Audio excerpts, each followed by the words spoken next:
দীর্ঘ 8 বছর পর আমাদের মাঝে অপু ভাইয়া আসতেছে। আমরা আনন্দের সাথে, অধীর আনন্দের সাথে, অধীর ভালোবাসার সাথে আমরা তাকে বরণ করে নেব।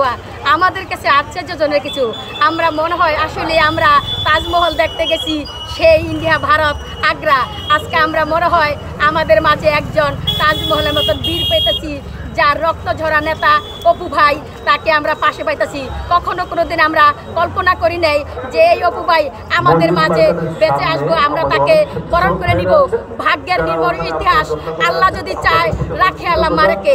শরীয়তপুর 3-এর বাংলাদেশ জাতীয় বিএনপির অভিভাবক ধানের শীষের কান্ডারি মিয়ানউদ্দিন অপুর আগমন উপলক্ষে বাংলাদেশ জাতীয় দল এবং অঙ্গ সংগঠনের সকল নেতা কর্মীবৃন্দ ঐক্যবদ্ধ আমরা এখানে অপেক্ষা করছি মিয়ানউদ্দিন অপুর আগমন উপলক্ষে।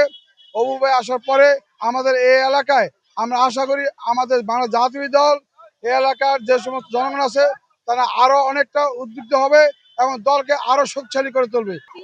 মিয়ানউদ্দিন অপু সাহেব তিনি আজকে আসবেন, দীর্ঘ 7 বছর পর আমাদের শরীয়তপুরের মাটিতে পা দিবেন।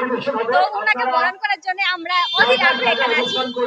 এন্ড উনি আসার পর আমার তার কাছে একটাই প্রত্যাশা, আমাদের শরীয়তপুরে যে রাস্তাঘাটগুলো আছে ওইগুলো যেন সুষ্ঠুভাবে, মানে সুন্দরভাবে আমরা যে চলাচল করতে পারি, ওইগুলো যেন ভালোভাবে নির্মাণ করা হয়। এটাই আমার কাছে তার কাছে আমার একটা প্রত্যাশা। আস্থা,